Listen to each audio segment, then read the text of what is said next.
बेटा जी, कैसे हैं आप सब लोग? होप यू बेटा बहुत अच्छे होंगे। बेटा जी, आज की इस वीडियो में मैं आपके लिए रेशियो एनालिसिस का जो हमारा टॉपिक है उसका केस स्टडी नंबर 3 लेकर आया हूँ। इससे पहले मैंने आपके साथ 2 केस स्टडी का वीडियो शेयर किया है और बेटा जी आपने वो वीडियो पसंद किया है। इसके ऊपर मैं 3rd केस स्टडी लेकर आया हूँ। बेटा जी मैं यहाँ पर आपको एक केस स्टडी नंबर 3 सॉल्व करके दिखाऊंगा और इसी के जैसा एक केस स्टडी मैं आपको लास्ट में शो करूंगा, जिसे आप प्रैक्टिस करके मुझे उसके आंसर कमेंट सेक्शन बॉक्स में बताइएगा कि उसके क्या आंसर्स आ रहे हैं और प्लस ये भी बताइएगा कि ये वीडियो आपको कैसा लगा। तो चलिए बेटा जी अपना केस स्टडी नंबर 3 स्टार्ट करते हैं। हमारे पास हमें क्वेश्चन में बेटा जी कुछ इन्फॉर्मेशन दी हुई है जिसके बेसिस पे हमें ये आंसर्स देने हैं। हमारे पास पहले क्वेश्चन में करंट लायबिलिटी पूछा है, दूसरे क्वेश्चन में करंट एसेट्स, तीसरे क्वेश्चन में लिक्विड एसेट्स और चौथे क्वेश्चन में हमसे लिक्विड रेशियो पूछा है। और बेटा जी मुझे क्वेश्चन में टोटल एसेट्स गिवन है, फिक्स टेंजेबल एसेट्स गिवन है, शेयर होल्डर फंड गिवन है, नॉन करंट लायबिलिटी गिवन है, इसके अलावा नॉन करंट इन्वेस्टमेंट गिवन है और इन्वेंट्री गिवन है। तो ये मुझे कुछ इन्फॉर्मेशन है जिसके बेसिस पे मुझे ये सभी चीज़ें कैलकुलेट करनी है। तो आप अच्छे से केस स्टडी को देखिए और समझिए। लास्ट में मैं इसी के जैसी आपको एक प्रैक्टिस केस स्टडी दूंगा। डन? तो चलिए बेटा जी, मुझे क्वेश्चन में बेटा जी टोटल एसेट्स दिए। बेटा जी आप जानते हो कि total assets is equal to क्या होता है?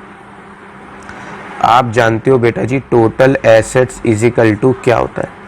Total assets is equal to होता है नॉन करंट एसेट्स, मैं शॉर्ट फॉर्म यूज कर रहा हूँ, नॉन करंट एसेट्स प्लस बेटा जी करंट एसेट्स होती हैं।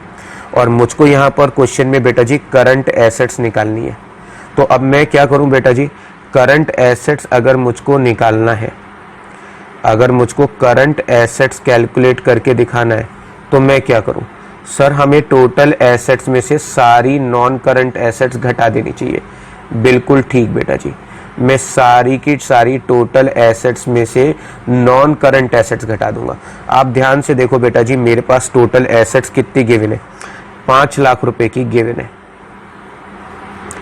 नॉन करंट एसेट्स के नाम पर मुझे फिक्स टेंजेबल एसेट्स दी है जो कि 2,50,000 रुपए की दी है।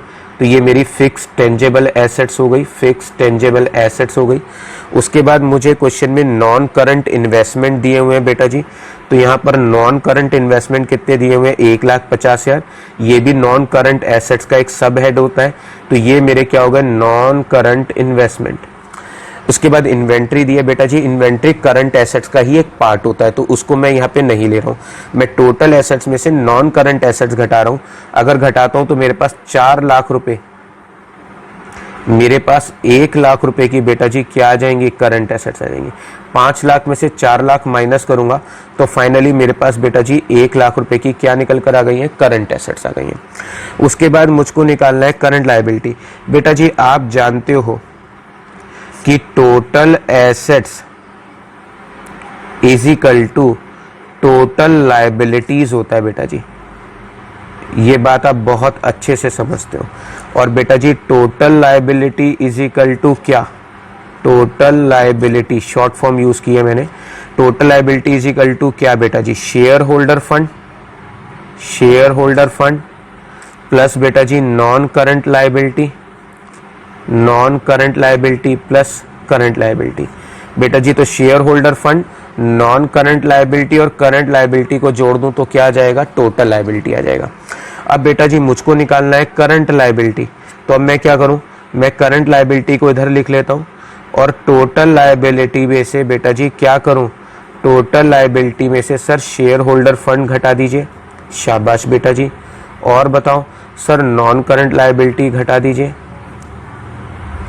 तो मेरे पास करंट लायबिलिटी आ जाएगी। अब बेटा जी क्वेश्चन में टोटल एसेट्स कितनी दी हुई थी? 5 लाख। तो टोटल लायबिलिटी कितनी हो गई बेटा जी? 5 लाख रुपए।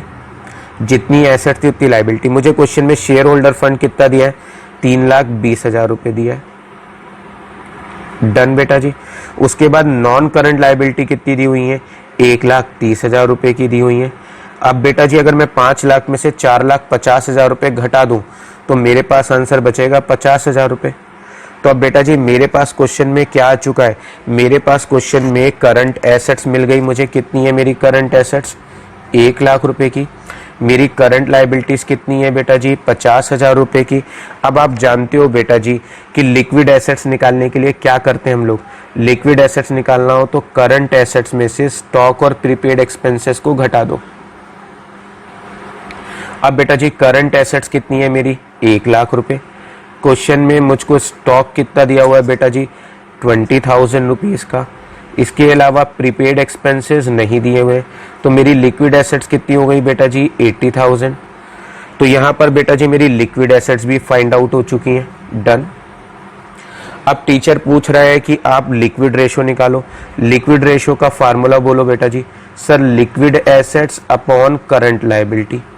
बेटा जी लिक्विड एसेट्स 80,000 निकली है मेरी और करंट लायबिलिटी मेरी 50,000 निकली है। अगर मैं इसको डिवाइड कर दूं तो बेटा जी मेरा आंसर क्या आएगा, सर हमारा आंसर आएगा 1.6:1। तो यानी मेरा आंसर हो जाएगा 1.6:1, यानी ये मेरा फाइनल आंसर हो जाएगा।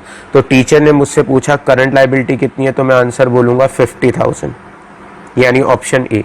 करंट एसेट्स कितनी है, तो यहाँ पर आंसर है बेटा जी 1,00,000, तो मैं ऑप्शन करूंगा बी। लिक्विड एसेट्स कितनी है बेटा जी, 80,000, यहाँ पे मेरा आंसर हो गया बी। यहाँ पर लिक्विड रेशो कितना है बेटा जी, आंसर हो गया डी। तो बेटा जी होप यू आपको ये केस स्टडी समझ में आ गया होगा। जी बेटा जी इसी तरह का एक प्रैक्टिस केस स्टडी बेटा जी मैं आपको सॉल्व करने के लिए दे रहा हूँ। आप इसका स्क्रीनशॉट खींच लीजिए। प्रैक्टिस केस स्टडी बेटा जी,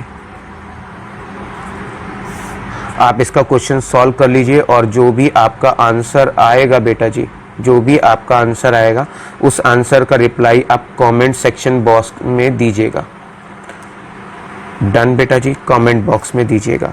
ये 4 क्वेश्चंस हैं, आप इनका फोटो खींच लीजिए और देन जो भी आपका आंसर आएगा कमेंट सेक्शन में बताइएगा कि A1, 2, 3 और 4 का ABCD क्या आंसर है। प्लस मुझे ये भी बताइएगा कि ये वीडियो आपको कैसा लगा और आपको नेक्स्ट वीडियो किस टॉपिक पे चाहिए, सो दैट कि मैं आपके लिए वही वीडियोस बनाऊं जो आपको एग्जाम पॉइंट ऑफ व्यू से टॉपिक अच्छे और इंपॉर्टेंट लगते हैं।